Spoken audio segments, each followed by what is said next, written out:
নমস্কার আমার শ্রোতা বন্ধুরা, আমি আবার এসে গেছি আমার গল্পের ঝাঁপি নিয়ে। তুমি আছো, গুরু কৃপাহি কেবলম। শুনবেন মন দিয়ে, আশা করি ভালোই লাগবে। কেন, সবই বাস্তব কথাই লিখেছি, বলছি আমি তাই মুখে। শুরু করি, হ্যাঁ। তারপরে তো সেদিনে ওই ওই যে ওই মাটা এসে ডাকলো যে আয় বাবা, কতক্ষণ তোকে দেখিনি, আমি কত দূর থেকে আসছি তোকে দেখবো বলে, আয় বাবা একবার উঠে আয়। ওর মনে পড়ে গেল গুরুদেব একদম না করেছে, বলছে না গো মা, আমি এখন যেতে পারবো না তোমার কাছে, তুমি একটু অপেক্ষা করো মা।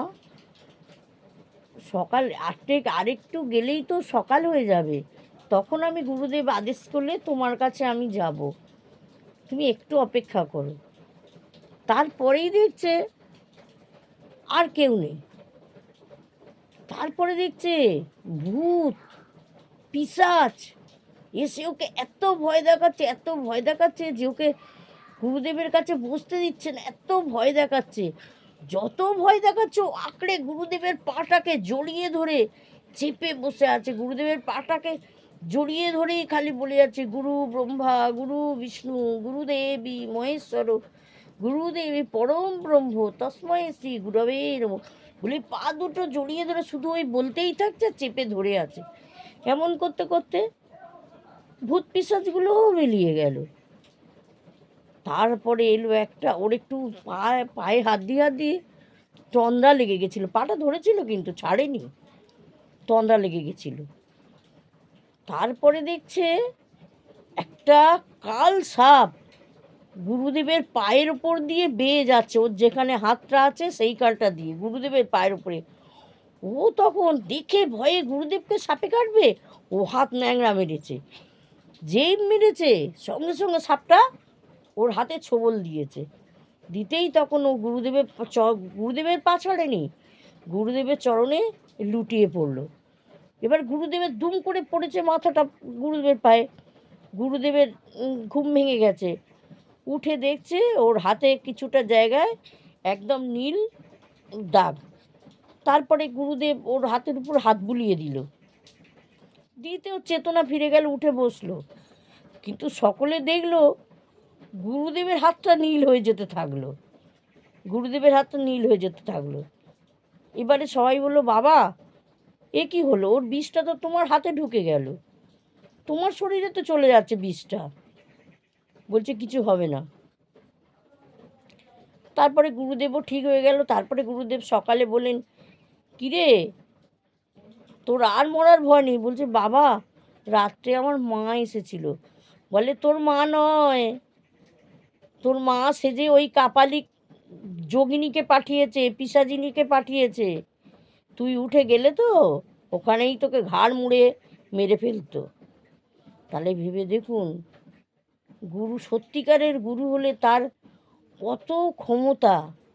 এমনিই প্রবাদে এমনিই বলে কি শ্লোকটাকে মিথ্যে, গুরু ব্রহ্মা গুরু বিষ্ণু গুরুদেবী মহেশ্বর। তাহলে তিনটে দেবতার একত্র করেছে একটা গুরুদেবের শক্তির কাছে। তাই সেটা তো অস্বীকার করারই নেই। গুরুদেবের চরণে থাকলে তার সকল বিপদ থেকে রক্ষা হয়, এটা বুঝিয়েছেন। তারপরে আরেকদিন উনি আরেকটা কথা, এতে উনি একটা গল্প বলছেন।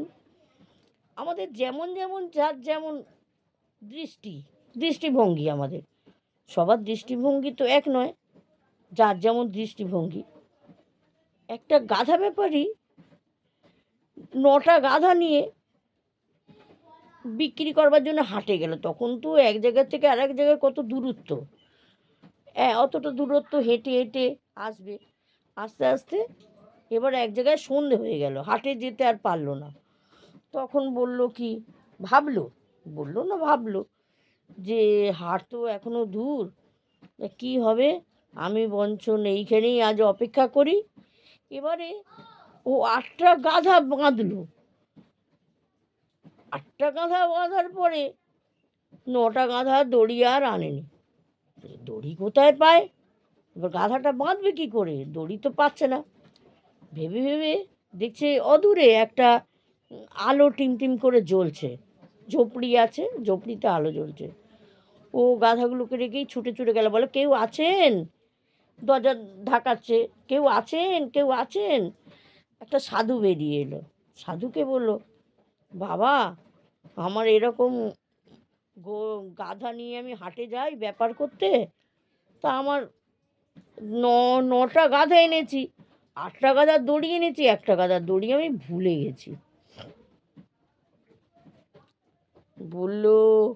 বলে বাবা একটা দড়ি কি হবে, বলে আমি কি দড়ি নিয়ে বসে আছি, আমি দড়ি দেবো, তা তুমি, বলে বাবা তাহলে কিছু একটা ব্যবস্থা করো না তোমার গাধাটা। বলে শোনো, ওই গাধাটার গলায়, অন্য 8টা গাধার গলায় যেরকম দড়ি তুমি লাগিয়েছো, ওই রকমভাবে ওই গাধার গলাটাও মিছি দড়ির ফাঁস করো, দিয়ে দড়িটা পরাও, পরিয়ে এমনি করে ধরে যেরকম খুঁটি মারো, তেমনি খুঁটিতে এরম মারো, ঠোকো, ভাববে যে আমার খোঁটা বাঁধা হলো, ওকে অভিনয়টা করো। গিয়ে তাই করলো। ও মা, সত্যি সত্যি সেই গাধাটা সেখানে আস্তে আস্তে বসে পড়লো, যেন গলায় দড়ি পরানো হয়েছে। বলে বারে, সাধু তো বেশ ভালো মন্ত্র দিয়ে দিয়েছে আমার। বলে আর সকাল হয়েছে, এবার সকাল হয়েছে, 8টা গাধার গলা খুলে দিয়েছে, তারা গড়গড় করে উঠে হাঁটতে শুরু করলো। সেইটা যেটি এমনি দেয়া, সেটা আর ওঠে না, ঠেলা মারছে, ধাক্কা মারছে, সে উঠছে না। বলে এ আবার কি আপদ হলো, এর গলায় দড়ি নেই, কিছু নেই, মিচি দেখো কিরম শুয়ে আছে। বলে ওই সাধুটা কিছু তন্ত্রমন্ত্র করেই একে আটকেছে, তন্ত্রমন্ত্র দ্বারাই একে তুলতে হবে। বলে আবার ছুটলো। বলে বাবা তুমি কি করলে, দেখো তো আমার গাধা। বলে যেমনভাবে বেঁধেছো তেমনভাবে খোলো। বলে আমি তো বাঁধিনি, দড়ি ছিল না, আমি মিচিমিচি করেছি। বলে ওই মিচিমিচি করো। বলতে ওরকম মিচিমিচি করতেই খোঁটায় মিচিমিচি নেড়ে তুলে দিল, গলার থেকে দড়িটা মিচিমিচি খুলে নিল, তড়াক করে উঠে পড়লো, গাধাটা হাঁটতে শুরু করলো। বলে বারে কিরাম দেখো, এই সাধু তো খুব বিদ্যা জানে। যাই হোক, আর একবার কি হলো, ওই গাধা ব্যাপারী একটা খচ্চর পুষেছিল, খচ্চর, খুব আদরের খচ্চরটা, বন থেকে কচি কচি ঘাস টাস এনে দিত, খুব খেত। হ্যাঁ, খচ্চরে চেপে চেপে এখানে ওখানে যেত হতো। এবারে একদিন এই জুন মাস হবে, মে জুন মাসে, তখন তো চারিদিকে ঘাস শুকিয়ে গেছে, একদম সাদা ঘাস, কিছুতেই গাধাটা আর খচ্চরটা, গাধা নয় খচ্চরটা আর কিছুতেই খাচ্ছে না। তখন ওই কি করলো, বলে না ওই সাধুর কাছে একবার গিয়ে বলি, সাধু একটা ব্যবস্থা নিশ্চয়ই করে দেবে।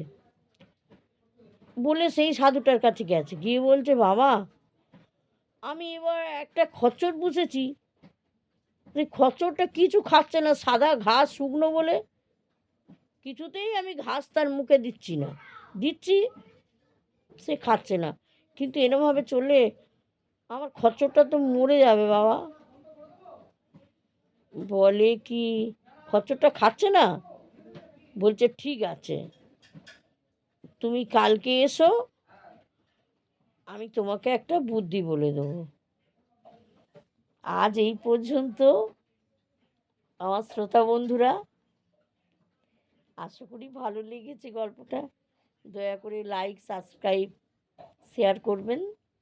নমস্কার, আজ এই পর্যন্ত।